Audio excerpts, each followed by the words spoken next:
Hi, good morning, everybody. First of all, I want to thank Andy, Ben, Sonia, Shannon, and Ann for putting this event together. Let's give everybody a round of applause.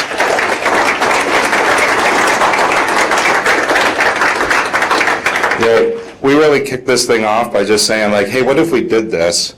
And I said, well, we can fund it, and I'm fine with everybody taking the time, and they all just ran with this. So everything that you see here is really what they put together, and I'm excited. We're going to have an awesome day. I'm really excited about this event because how many people have been to a DevOps Days event? Raise your hand. So one of the things I think about when I'm in those conversations, I've been to them myself, is I always think, like, it's really fun to have this conversation, enlightening to have this conversation with people that are in other environments. But boy, wouldn't it be neat to talk to people that know the same acronyms I know and are dealing with the same problems I'm dealing with? That might, not saying that external input's great, that gives you new perspective, but it's harder to churn into action that you can bring into your day to really impact change. And so the idea here is we're all dealing with the same problems, we all know the same acronyms, we have the same challenges, and we can have this conversation and get farther than we can or get to a different place than we can just by having that conversation in a general event. So I'm really excited about this. I do want to echo, the open spaces particularly, you're going to get out of this what you put into it. And bring your conversation, bring your things you've been thinking about, bring ideas you have, and I think you'll have a really productive time. So I'm excited to do this, and I think we'll have a great day. I want to introduce our first speaker for the day. Bridget Kromout is here to present. Bridget, I was just looking it up just to make sure I got it right. Bridget and I met each other in college like 100 years ago, and then had lost touch, and we got back in touch when she was Assistant Director of Infrastructure Operations at the University of Minnesota. Just sounds like a really... University of Minnesota Supercomputing Institute, a lot of words. And I was at a startup at the time. Bridget jumped ship, came to work at this startup, and she really built out everything that we did with DevOps in that startup. There are a couple of people here who are also in that startup. I want to lay claim to the fact that I was the one who pushed Bridget onto Twitter. So her 4,622 Twitter followers, which you now have 4 times as many as I have. And so Bridget has really just amazingly really just become a force in this ecosystem. Just since 2015, she has spoken at Recon, Velocity Europe, Velocity New York, Operability IO, OSCon, Velocity Santa Clara, DevOps Days New York, Container Camp, and ChefConf. And that's a lot of travel. And she's now Principal Technologist at Pivotal. And so with that, I want to just join me in welcoming Bridget, and I think she's got some really great stuff to share with all of us. So.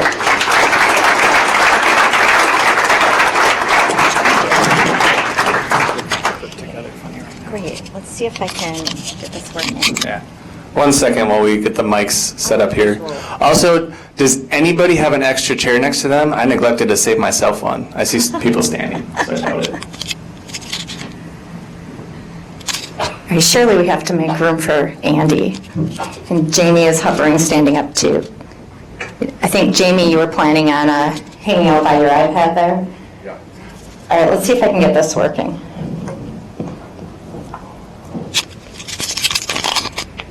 This is always the funny part. Let's see if people can hear this. Can people hear me? Okay. It always looks ridiculous to do this with a T-shirt, but what are you going to do? Shirts with collars are, I don't know, less DevOpsy or something. I'll stand to the side so you can actually see this. Let's see if this decides to work. Okay, so we're going to talk about distributed systems and teams. And it works, yay. Okay, so Jamie gave me a really good introduction, and thank you, Jamie. And just the briefest overview, I live here, yay. You'll note that I tell that to people all over the world because Minneapolis. And I do work at a software company called Pivotal. I am a co-host of a podcast called Arrested DevOps that is kind of fun. You can go listen to for DevOps tools, tips, topics, etc. And I am an organizer for the Community DevOps Days, both locally and internationally.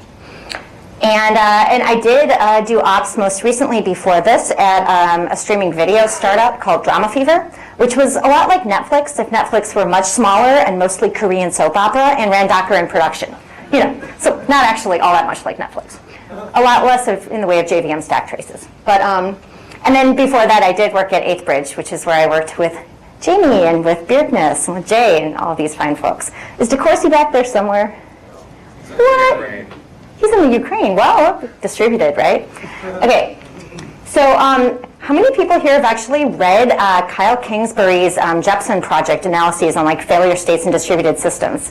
A few people have, yeah. So if we're playing the distributed system free association game, I think it makes a lot of sense to think about it in terms of those misconnections, those handshakes, those did state actually get written? I don't know.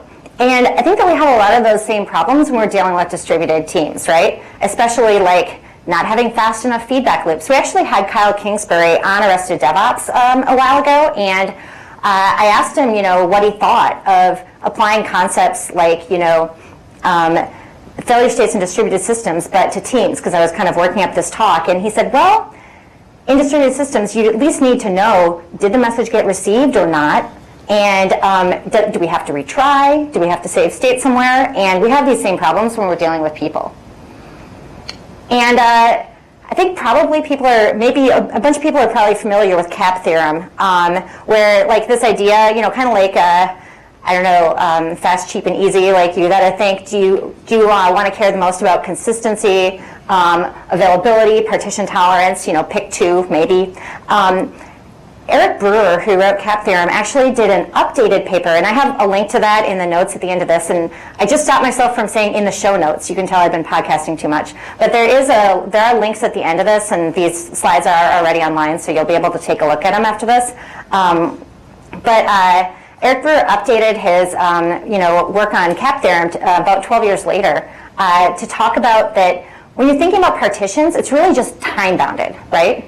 You're like, is the system that I'm trying to contact going to answer? Well, is it going to answer within an amount of time that you deem acceptable? And anybody who is collaborating with people and like you're being blocked and waiting for California to wake up to make a decision, know perfectly well that this applies to people just as much as it does to systems.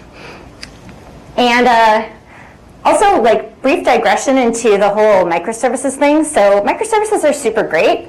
But when you start distributing all of the logic of your application, you run into the same problems, which is you're going to have a lot more places to try to solve the problem from.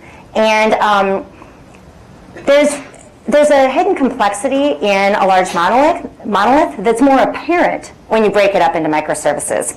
And honestly, like, you're going to have these exact same problems with teams of people. So even though this is called distributed of systems and teams, it's kind of a lie. I'm not really going to talk about distributed systems. I just gave this talk actually at Recon, which is like a distributed systems conference, but people seem kind of happy to realize that I was actually, I mean, I'm not really going to go into a lot about the stuff that I assume you probably already know about getting systems to talk to each other. Because I think that in many ways, like, we know how to do that. Now, how do we get people to talk to each other? That's the fun part. Okay, so I live here. Google Maps thinks it would take 614 hours for me to walk to the San Francisco office of Pivotal. I'm pretty sure it would take a lot longer than that, because I don't know about you, but I get tired. But it is probably fine that I don't live anywhere near HQ, because this is where the rest of my team lives. So we have people on my specific team scattered around the United States, and we actually have one guy on our team, Yunjin, lives in South Korea. So, and he has actually been on Hangouts with us. We've done Hangouts very early in the morning. They have worked out okay for him. But and I know that SPS has people in, for example, the Ukraine, where Paul DeCourcy is right now. And I imagine, is the Ukraine watching the live stream right now, or are they going to watch it later? Are they already at beer o'clock by now? No, they're watching it. They're watching it, fantastic. Okay, hi Paul. I want to emphasize really quickly, by the way, that I don't think of a distributed team as being the same as one person remote by themselves, just staring at their laptop, being all sad and alone. And I want to draw that distinction because while I have been like a remote member of a team that's mostly in one place, that is a little bit of a different pattern than your team is in multiple places or even has people scattered about like my current team at Pivotal. And I say this because, and we're going to talk a little bit more about this in a bit, Martin Fowler, actually, who's done a lot of interesting work on microservices, recently wrote a really good blog post about communication patterns in distributed teams. Link in the notes. But I'm not going to say that, being remote to something that's centrally located is the same thing as being distributed. Because the problem with that, of course, is that that one person gets left out a lot of the conversations, the decisions, that sort of thing. I think was it Bill Joy who said the network is the computer. I kind of feel like my office, Jamie's nodding, so I remember ancient history reasonably well. I feel like my office is anywhere I can get a decent internet connection. And I got to tell you, the GoGo in-flight Wi-Fi is actually sometimes better than the connectivity at Moose and Sadie's. I love you, Moose and Sadie's, but I usually just tether to my phone when I'm there. That and they turn the Wi-Fi off sometimes because reasons. I'm like, I'll buy more coffee. But, and also I do spend a reasonable amount of time at Coco. Even though I theoretically work from home, like I do go to Coco, not so much because I have heard co-working spaces called co-crastination spaces. It's like, the community people see you and they want to talk, and it's like, okay, kind of hard to get stuff done. So when you start talking about, distributed work, like immediately people want to talk about the tools. And like, oh, okay, we're going to collaborate with people who are remote from us. Let's talk about the tools. And like, I'm here to tell you that honestly, the tools really don't matter. I mean, it matters if you use the same tool as someone else. It's going to be kind of a communication disconnect if you don't. But picking the tools that people will actually use is better than picking the optimal tools. I feel like I've learned this again and again and again. For example, at Pivotal, like the synchronous communication tools that we end up using a lot, I work for Andrew Clay Schaefer. Any of you who follow Little Idea on Twitter are probably aware that he tweets a lot, which means I'm probably more likely to get a direct message on Twitter from my boss than I am to hear from him on work Slack. But like, in terms of synchronous communication with our team, like we collaborate in real time with docs in Google Drive, and we'll do Hangouts. And from time to time, like the Hangout text chat stuff, which I find to be terrible, but there are people in the organization who just never have gotten into Slack, and that's how they'll reach you. And then they'll be asking you to ask questions of other people, and I'm like, come join the channel on Slack. It's like one of us. But it's interesting to think about the tools that I think work the best for synchronous communication can also be used for async. And I think it's really valuable to set like appropriate expectations with your team as to how you expect it to be used. Like if somebody is messaging me on Slack and time zones being what they are, I'm already on my way to something after work, I may or may not answer them right away, and that is actually fine. But again, that's communication and expectations that you set on your team. We also internally at Pivotal just kind of round out the stuff that we use most frequently. We do use Trello. We use Pivotal Tracker, obviously, and for task management, that sort of thing. The kind of things that people often use Jira for, but Jira. Ugh. And we use this social cast thing that I had never heard of before I started here, but it appears to be a decent way to like put your presentations up and let the field ask you questions about them and that sort of thing. And then, of course, GitHub. I don't know, some people are sitting there answering each other in GitHub so much that they think of that as synchronous, but I think of these ones at least as being better suited to being asynchronous. But again, the point is like not necessarily the tool, but how you're using it. And I think you guys are a HipChat shop, right? You're mostly using HipChat because of pricing models, whatever, Atlassian, which, by the way, IPO, what? I love Slack. I have used HipChat. I actually used HipChat when I worked with these folks, but I really like Slack because I think the search is really good, and the mobile client's better. But I'm sure that Atlassian's coming along too.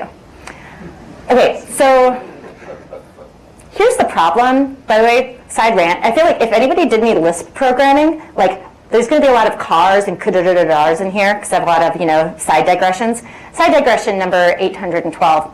Pivotal's really into pair programming, which is cool. Like the whole agile, capital A agile, stand-ups every day, like, pair workstations that people pair program at or even pair ops at. I spent my first week at Pivotal working on the cloud ops team, pairing, which I had never done, and wow, that's intense. But the problem, I think, with pairing is that your passing context on orally. So it's almost like your state persists just in like your active working set persists in RAM, because somebody who's working on the problem then tells the next person the next day, like when the pairs are switching, what they're working on. And I think that the downside to constantly pairing is not writing things down. So that's kind of one of those things where you can have like, PMs or anchors on the team or whatever who are, in theory, writing, putting some stuff in the stories and tracker or whatever. But I think that there's something to be said for actually written down, like not only expectations, but also like the active working state of what you're doing. Not just for other people, but for yourself next year. Like literally, how much of that are you going to remember? I have a coworker at Pivotal, Casey West, who wrote this really good blog post that the link to is in the notes that I think everyone should read. But what he said is that durable communication is pretty much the same as, like speaking in real time or whatever, but it's more inclusive, transparent, and reliable, which is to say that people who weren't there can still experience what you were talking about when they get to it. And transparent, like, how many times have you been in a meeting and then afterwards people disagreed about what the outcome of that meeting was? Yeah, I see some nods. And it's like, so when you have something in writing, like, it seems obvious, but so many times in the workplace we don't do the thing that seems obvious. So, like, putting things in writing either, during, in chat or whatever, or after is, like, super valuable. Also, like, the downside, then you're thinking, well, sure, but the really high bandwidth communication that you get with people in person is so valuable, you can't give that up. Yeah, absolutely. I mean, like, with low bandwidth communication, you definitely need more handshaking. We have I put a TCP joke on here. I figured if I put a UDP joke, you probably wouldn't get it, But the idea is, like, yeah, you may have to be a little bit more explicit with the putting stuff in chat, putting stuff in, issues, that sort of thing. I'm not saying that we should have an open a ticket culture. Like, obviously that's not what you want, but having like the persistent state of what you were planning to do and what you're actually doing is too valuable to give up. Also, like, providing the context for what you're talking about, super important. I took this picture out the side of a plane because I was kind of concerned about what it said. It says, and I don't know if you can see from the back, but where it's blown up, it says, warning, stand clear of hazard areas while engine is running. I mean, that sounds important, but what are the hazard areas? I mean, presumably the person who wrote this and put this, on a plane knows perfectly well what the hazard areas are. And maybe everyone who's going to look at that and stand anywhere near the plane's engine knows perfectly well what the hazard areas are. But how many times have you written code comments like this and then yourself looked at them 6 months later and said, where are the hazard areas? So it's like remembering that even if, like, when I worked at 8th Bridge, I was like one-woman ops team for 2 years, but you're never the only one doing something because there's always you at 3 in the morning and you next year who is going to care about what you wrote. So that's pretty important. One thing we did at Drama Fever was our employee handbook was in GitHub and anyone could edit it. And one thing the employee handbook said at one point, written actually by Ryan Brace, some of you worked with him, and so his tongue-in-cheek humor. And he said for the vacation calendar, see when your coworkers will be letting you down and let them know when you'll be repaying the favor. Well, some people really took that to heart and felt bad about the fact they were scheduling a vacation. And so this really, thoughtful, compassionate, developer on the team rewrote that. And Ryan was, I think at the time, our VP of engineering, and he just went in and rewrote what the VP of engineering said to say instead, know when your coworkers aren't supposed to be working so you can encourage them to stop replying to you on Slack. And tell your coworkers when you aren't working so they don't wonder why you aren't replying on Slack. So again, it's like setting the expectations of when you're going to be available, but also making sure people don't feel guilty about taking some time stepping away from work. I think it's pretty, especially, there's this temptation to always be on when you've got all sorts of time zones in the mix. And it's really important to remember that you do need to actually be human and step away from it sometimes. Also, like, then you're thinking, like, well, but being, like, super persistent state and remote friendly, not super important. I come into an office every day. Sure, but we also live someplace where there's dreadful snow. And so if people need to work from home because of weather, or because of the trains not running, or because of, I think one of these, this was from Drama Fever as well, and one of them said that they were going to be off and online occasionally as they take care of various life forms. I love that. It's like, we all have things that we need to do. Being able to step away from the work and not miss anything because it's all like you can actually take that hangout meeting while you're driving your kid to something or whatever is useful. It's still important though, like to be explicit about telling somebody what you're working on. Because, for example, I've been traveling a lot and going to conferences lately, and if my team is wondering why I haven't said anything on Slack for 3 days, they might be like, did she die? I mean, did she get caught in that like Lufthansa? I don't know how to pronounce that. Strike that stranded a bunch of my coworkers in Berlin. I'm like, answer, no, I was flying KLM. They still stranded me in Berlin for an hour, and I was in Amsterdam and missed a connection. But another thing that I've found is really important with communicating is, especially when you're doing a lot of stuff with the lower bandwidth communications, is it's easy to misunderstand. So like, for example, I was working on a GitHub issue at Drama Fever, and my boss left a comment on it that made it sound like he was thinking that I was wasting my time and I shouldn't be working on it. And it basically is what it sounded like to me. And I was really upset at first, and then I decided to just ask him, was he upset with me working on this? No. I had completely blown it out of proportion and misunderstood what he said. So it's like, it is pretty, even if it sounds cheesy and corny to say like, hey, I see your comment about this. I'm a little concerned because I feel like that means that you don't want me to work on this. Like, saying that, you can actually get answers that are so valuable, and you don't have to worry about the person being upset. Also, like, it's really important, especially if you're working with people on, rebuilding the engine in the 747 while you're in flight, as we do with live production systems all the time. If you're trying to do stuff like that, being explicit about like what you're about to do, getting a couple of sets of eyes on a problem is super valuable.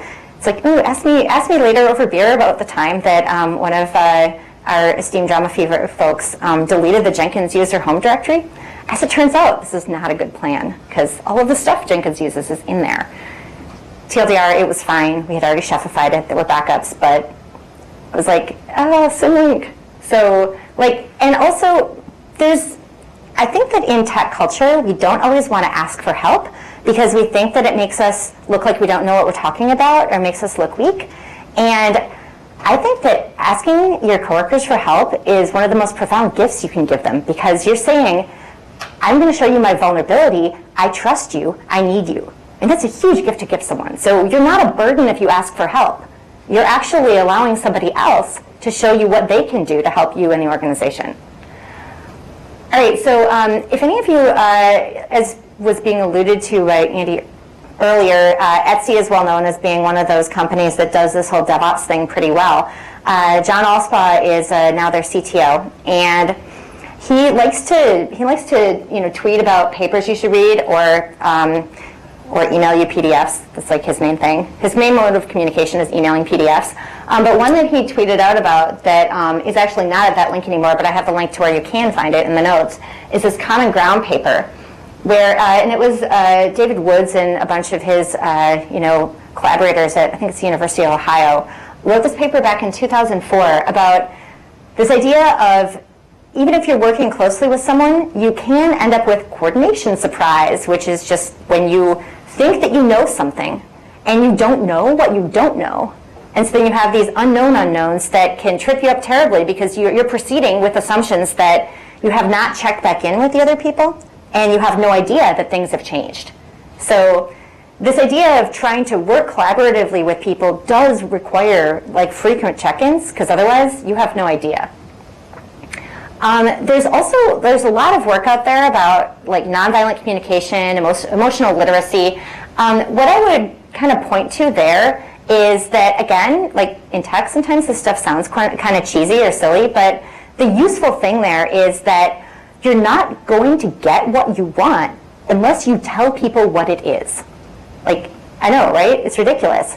But so just think of it this way. If you want really clean APIs that can allow the different, your different microservices to communicate with each other clearly, no ambiguity, nothing like reading to or writing from something, or reading from or writing to something else's data store, the terrible practices that we do.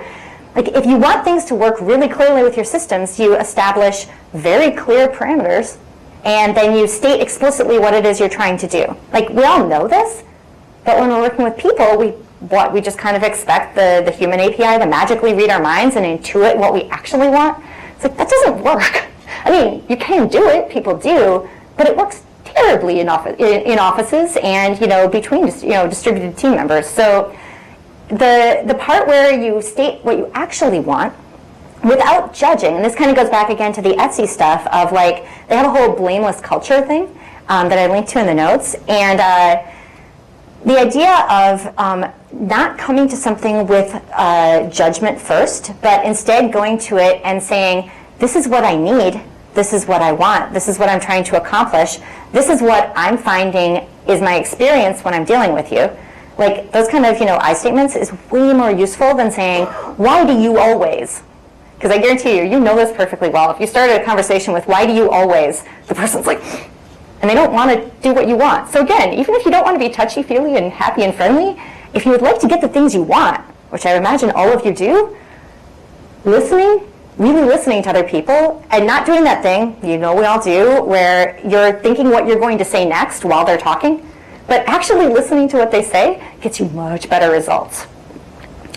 Okay, so when we're examining our assumptions, this is, again, like when we're wiring up our systems, we have to be explicit about what we expect these handshakes to be and how we expect things to interconnect. We have to do the same things when we're working with people.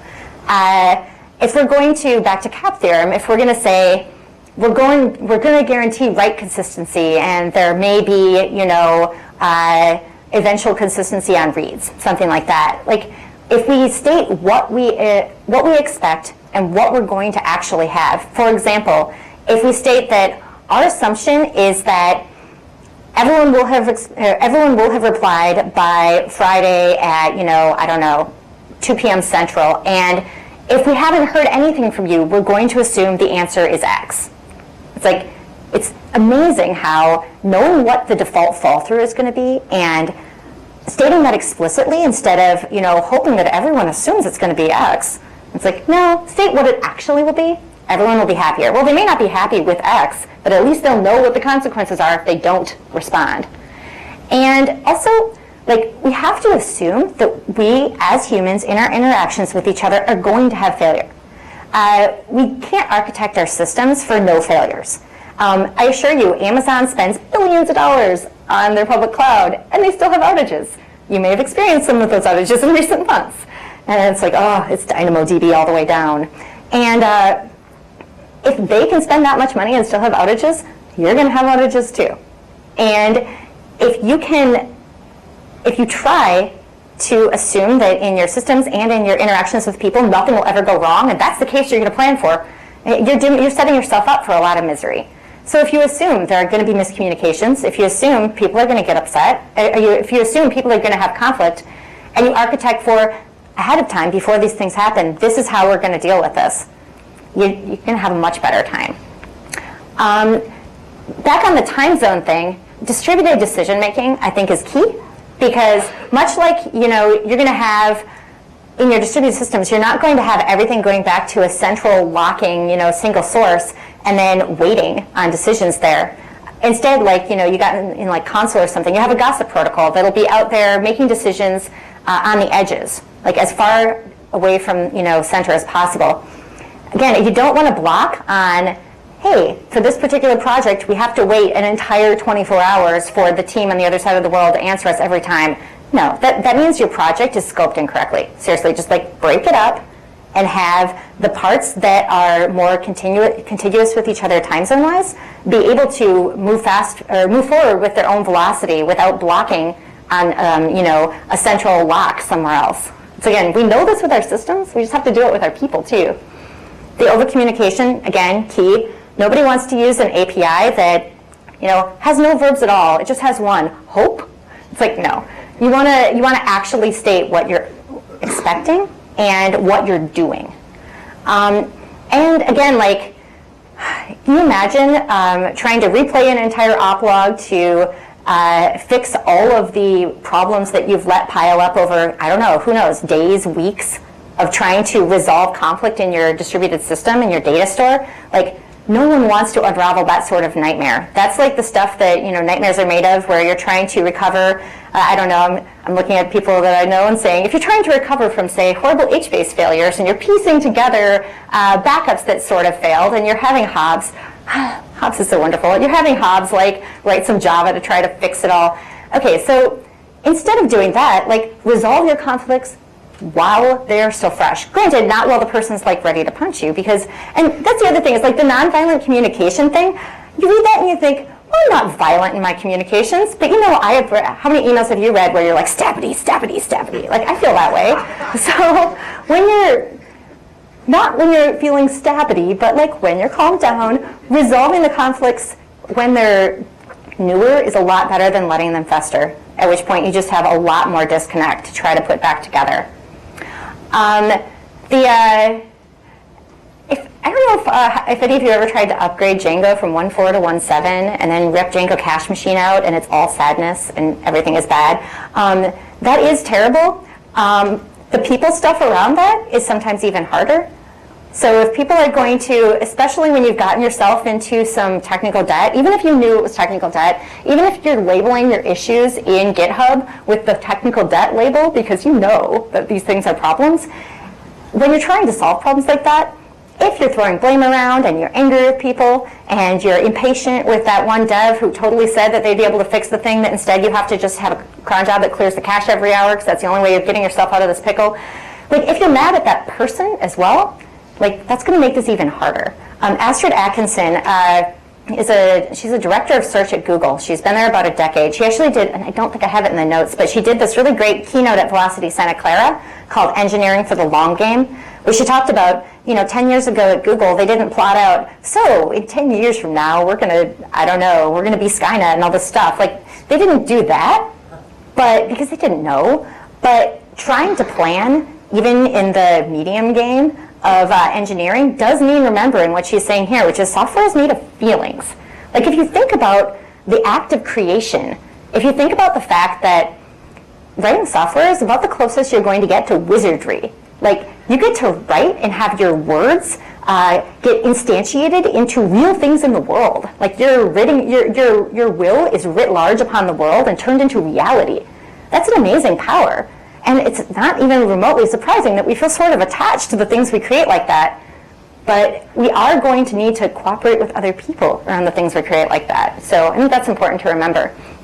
Also, like, I imagine, based on the fact that I hear about it constantly from these fine folks, that SPS is hiring, as is everyone ever. So if you're trying to attract like the kind of team that you want, if you're trying to build the kind of organizations that you want, of course going and finding people wherever, but then hoping that they'll move to, I don't know, I think everyone should move to Minnesota. Actually, Minnesota is the best kept tech secret. But for the people who don't live here, and maybe they really want to live in where you have one of your other offices, like being able to spread your team out gives you more of a talent pool to draw from. These images are from Martin Fowler's really good blog post, where he mentioned that even if a team that you put together with really high bandwidth communication may be more effective than if you spread them apart from one another.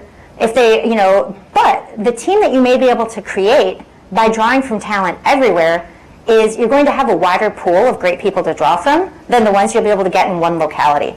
So, y'all are probably familiar with Conway's Law. And what I want to kind of highlight here is that if your communication structure, it doesn't mean that you need to have your software be a copy of your organizational structure. It's going to be a copy of your communication structure. So if you have good communication between the disparate parts of your organization, you'll probably have good communication between the disparate parts of your software. And for an anti-example of this, look at the AWS CLI and see if it's show or describe or I don't even know what. Like, you're like, did any of them talk to each other? You're like, no, clearly not. So there's a lot to read here. You're not going to be able to read on this tiny screen, but of the stuff here, I pointed to Kyle Kingsbury's Jepson project, Eric Brewer's CAP 12 years later, how the rules have changed, Casey West's durable communication, John Alsbaugh on blameless postmortems in a just culture, the Common Ground paper from Woods et al., I'm actually reading this book by Rosenberg about nonviolent communication. It's quite good. Andrew Clay Schaefer gave a talk at Velocity in New York in 2013 about there being no talent shortage, and then and I linked to the video of that. Martin Fowler's blog post about remote and co-located work, and Mel Conway's actual website where he himself writes about Conway's Law, which is kind of funny. He's like, I'm not responsible for the contents of Wikipedia, but he's like, this is what I actually said. So yeah, definitely check out all that stuff. And I did put these slides online already, so you can go look at them there. I guess the main thing that I want to have you take away from this is that nobody who feels like they're solving these problems alone, like, is actually solving them alone. We're all working on this. We're all doing this stuff. So, like, I'm excited that SPS is talking about these things, and I think that I think SPS is pretty clear as a big leader in the Twin Cities for working on and talking about these things and improving in these areas. And this is something that I'm pretty passionate about, pretty excited about, and I'm really excited to be here and share today with you. So, thank you.